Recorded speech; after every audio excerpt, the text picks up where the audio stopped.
દાનવીર દાતાઓનો આજના આપણા મંગલ અવસરને સમસ્ત આપણા ગામ પરિવારે, ગામના વડીલોએ, ભાઈઓ બહેનો દીકરીઓએ દાનવીર દાતાઓના સહયોગથી, બ્રહ્મદેવોના આશીર્વાદથી પ્રાણ પ્રતિષ્ઠા ભગવાન મહાદેવ, દેવોના દેવ મહાદેવ, એમનું આગમન આપણા ગામની અંદર થયું. સાહેબ, આ ગામ બહુ ભાગ્યશાળી કહેવાને તાળીએથી વધાવો. અને એમાં આપણા ભારતના સંતો, મહંતો અને એમના પરંપરામાંથી આપણી ચાલતી આવતી પરંપરા મુજબ સંત મહાપુરુષ આદરણીય પૃથ્વીરામજી મહારાજ, આદરણીય અને વંદનીય આપણા સાહેબ શ્રી, અમારે ડેરાથી નરભીરામ આશ્રમથી વધારેલા પૂજ્ય મહારાજ શ્રી, અસલી અરુણ બેઠેલા આચાર્ય મહારાજ શ્રીઓ અને અમારે વેરસીભાઈ દેસાઈ સાહેબને અમે બે વિકે ભૂલામણો ભેગું ભણતા હતા. આ દેહીથી વેરસીભાઈ આ છેલ્લા બેડા ચોહમાવાળા એ તારના અમે હંગાથી હતી. કો લગભગ 20 વર્ષની ઉંમર હતી ત્યારથી વધારેલા આદરણીય ભાઈઓ બહેનો દીકરીઓને સમાજના સેવક તરીકે દોલતરામ મહારાજ આપને અને આપણું સુકાન આજના અવસરનું જેમના હાથમાં છે એવો નટુભાઈ મહારાજને પણ આપણે તાળીથી વધાવીએ. જીવન જોબન રાજ ધન અવિચળ રહે ન કોઈ, જવાની ધન સત્તા કાયમ નહીં રહે. આ તો આપણે કોઈ અવસરમાં જવું હોય, પ્રસંગમાં જવું હોય, પાર્ટી એટેન્ડ કરવી હોય, કોઈ મેળામાં જવું હોય અને તમારી ઉંમર હો ભલે ગમે એટલા વર્ષની હોય, તમે યંગ બ્લડ હોય, જુવાન હોય, વડીલ હોય, પણ નહીં ધોઈ નપુડેટ કપડાં પહેરી, માથાના વાળ બરાબર ઓળાઈ, દર્પણમાં જઈને જુઓ એટલા સાચું બોલજો હો તો મંચમ થાય છે. કોઈને કો નહીં પણ મનમાં થાય કે હા મારે જેવું બીજું કોઈ નહીં. કદી 25-30 વર્ષ વાળાને આવું થાય તો બરાબર સાહેબ, પણ આ તો 60-70 વર્ષ વાળાએ આવું કરવું છે. એ વાળ કાળા કરીને દર્પણમાં જોઈને કે હોય હજુ હું ઠીક છું, મૂર્ખા માટલું ફૂટી ગયું, વધેલી ઠીપ છે અને હવે શેલા માચમ શા સારું બગાડે છે. इसीलिए जो हमारे भारतवर्ष के संत शास्त्र, वेद, गीता, भागवत, महाभारत, रामायण, ये देव मंदिर, व्रत, कथा और उपवास सभी मिल के हमें एक संदेश सुना रहे हैं. हम सब वर्षों से सुनते आ रहे हैं. आप सब लोग ज्ञानी हो, समझदार हो, समझ सकते हो, फिर भी हमारे संतों ने बार बार पुकार किया है कि जब तक रहेगी ये जिंदगी, जब तक रहेगी ये जिंदगी, फुर्सत नहीं मिलेगी काम से, कुछ ऐसा समय निकालो और प्यार કરી લો શ્રી રામ. મળે છે સૌનો દેહ માટીમાં, ઈચ્છા હોય, ઈચ્છા તો હની હોય. મા બાપ માટે કોમ જમાડી, દીકરા દીકરીઓ માટે જમાડ્યું, વાર પ્રસંગે જમાડ્યું, પણ કોઈને રાજી થઈને ઉપર જવા જમાડ્યું ના. કોઈ રાખો આખા ગામની ડેરાસાની જમીન વેચો પણ મારે જીવવું છે. આ 2 વર્ષ પહેલા COVID-19 આવ્યું હતું ને, ત્યારે સાહેબ પતિ પત્નીનું કોઈ સગું રાખતું નતું, બાપ દીકરાનું સગું નતું, ભાઈ બહેનનું કોઈ સગું નતું. દીકરાના લગ્ન 50-50 લાખ રૂપિયાના ખર્ચે કર્યા હોય ને સાહેબ, પણ જો બહુ બીમાર થાય ને દવાખાને દાખલ કરીને ડોક્ટર કે આ રોગ થયો છે તો એના મા બાપ છોકરાને બોલાવે એક બાજુ, કોઈ આવતો રહે. જો ભગવાને આપણને ઘણું આલ્યું છે, દેવું કરીને પરિણામશું પણ બહુના ઠુકરો ના થતો. બોલો ક્યાં વાળા આપણે જ હતા ને, કોઈ કોઈનું સગું નતું. આપણે પરથીરામ મહારાજ જેવા, નરસિંહરામ મહારાજ જેવા, સાહેબ જેવા આ બધા સંતો તો આદુ અનાદિ નાખી છે કે કોઈ કોઈનું નથી, પણ લોકોને નતું સમજાતું. પણ આ COVID-19 આવ્યું ને ત્યારે સાહેબ લોકો પરણે સમજી ગયા કે કોઈ કોઈનું નથી. અને એ વખત આપણા ગુજરાતમાંથી હેન્ડ ટુ હેન્ડ માનવ સેવાનો WHO સંસ્થા દ્વારા વર્લ્ડ બુક ઓફ રેકોર્ડમાં પાટણના દોલતરામ મહારાજને એવોર્ડ આપ્યો તો આખી દુનિયાએ. આપણો રોટલો વખણાય છે ગુજરાતનો. આ દેહી સમાજ વધારે પડતો સુખી કેમ થઈ ગયો કહો? લાકડી મેલી નહીં, ઘણી ખવડાવ્યું નહીં, અને આપણે તો તારી વહી આવું તો હે તમારે ફોન કરવો ના જોવે. અમારે 11 વાગે બરોડા જવાનું નક્કી કર્યું હતું, તમે આવીને ઉભા ના લ્યો કહો.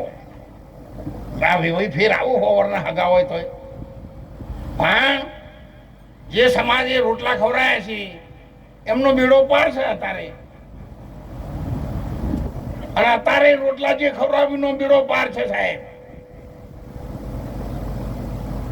બહેનો ને તમે તો બધા સારા છો, સત્સંગમાં આવ્યા છો એટલે તમને વંદન છે. નકર સત્સંગમાં તમે ના આવો પણ આવ્યા છો એટલે સારા કહેવાય. કોક અમારું સુધરવાનું છે એટલે તમે આવ્યા છો. નકર તમે વ્રત કરો છો, પૂજા કરો છો, આરતી કરો છો, રૂપાળું વહેલા ઉઠીને અંધારાનું વાળીને બીજાને કરવાનું કરો છો, અને પછી નર્દેશ્વર મહાદેવ સારું કરજો. પણ બાપા ધણીને ખબર છે હવે હાવણીઓ છે એ બાજુ પર છે. 25 લાખ લોકો અંબાજી પગપાળા નહીં જતા. બધા રોડા ઉપર આપણા સેવા કેન્દ્રો છે, પરમેનન્ટ આશ્રમ બનાવી ગયા બધે.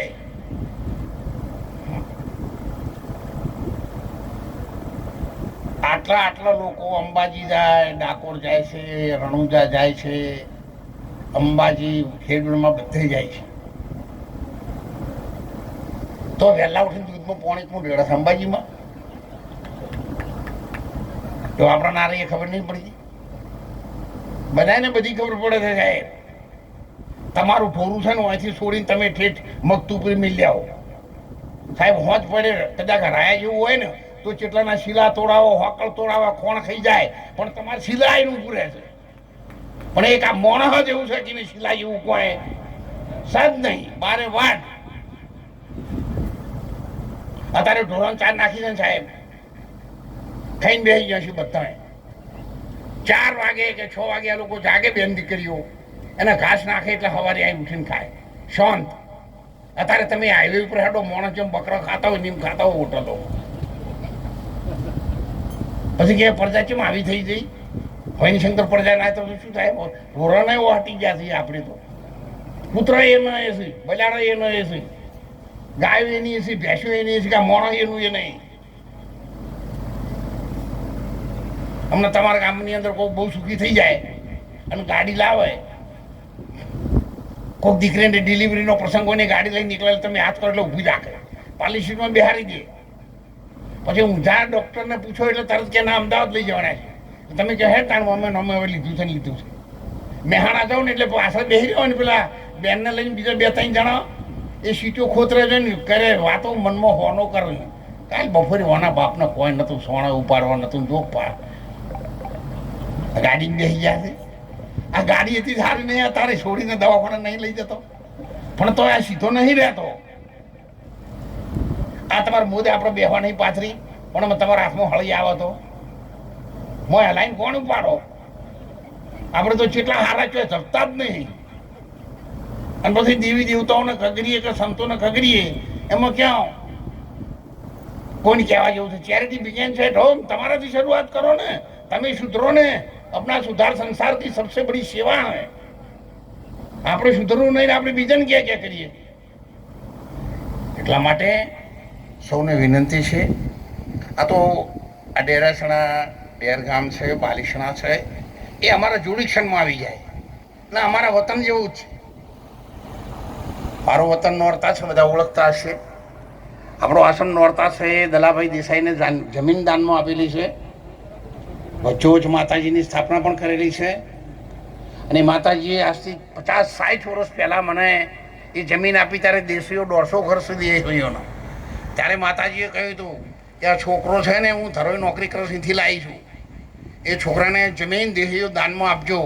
એક વખત જો ડંકો ના વગાડું ને તો મારી માતાનું વચન છે. સાહેબ 70 વર્ષે આખી દુનિયામાં ડંકો વાગ્યો, પણ એ વચન માતા આલ્યો 14 આપણે મહિડો ના ખંભો પડે. અત્યારે હોય ને ખવડાવે છે ને પછી આમ ચેડી ચીકણા આવતી છે, એ તો કોઈક 400 કલાકે થવા દેવા પડે ને. એટલે દેવી દેવતાઓ ઉપર, ભગવાન ઉપર, સંતો ઉપર આપણને વિશ્વાસ ક્યાં છે?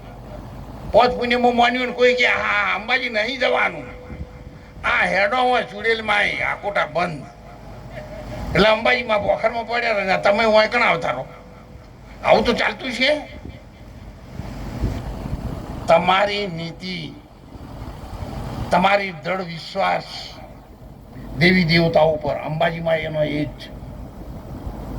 આપણે એના એ રહેતા નહીં. દેવી દેવતાઓનો કદી કોઈ ગુનો ઓકના કાઢો. હજુ તારો મનોકીઓને માને તો દોષ સંતો કો મત દીજે, ભક્તિ ખૂબ રાજી હો કર.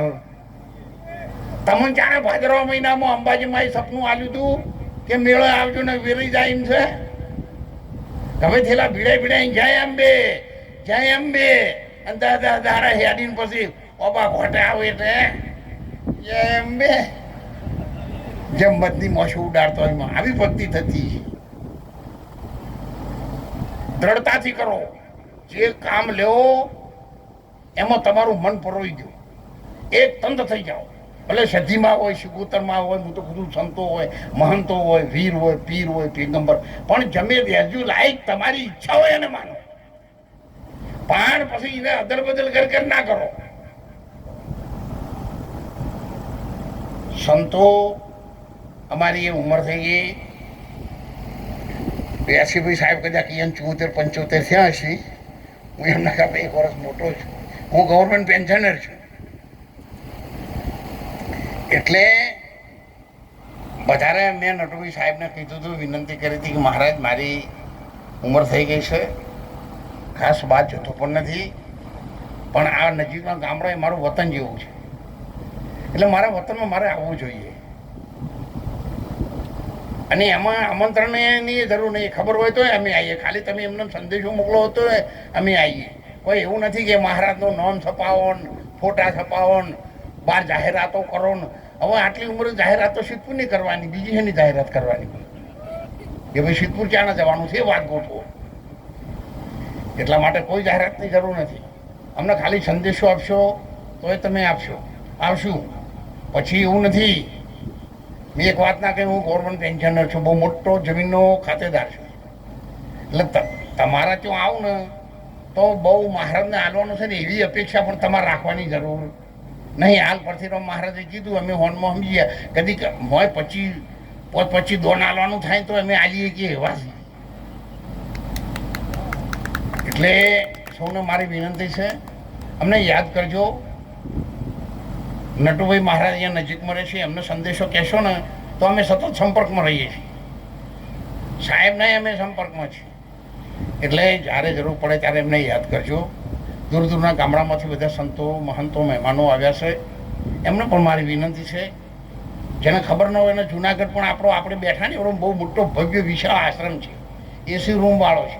એટલે કોઈને પણ આવવાનું થાય તો જરૂર તમે આવજો. તમને હાર્દિક આમંત્રણ છે. સૌને વિનંતી, બધા પ્રાર્થના કરો એટલે અમારા બાકીના જે મોચમના 2-3 ચાહડા રહી જશે ને એ હારા જોય અને છેલ્લા શ્વાસ સુધી આપણે બધા ભગવાનના નામમાં ભગવાન આપણને નર્મદેશ્વર મહાદેવ ભેગા રાખે એવી પ્રાર્થના સાથે બોલો નર્મદેશ્વર મહાદેવ કી, રહીરામજી મહારાજ કી, ભારતની નારી શક્તિનો જય. વચ્ચેથી રજા લઈશું.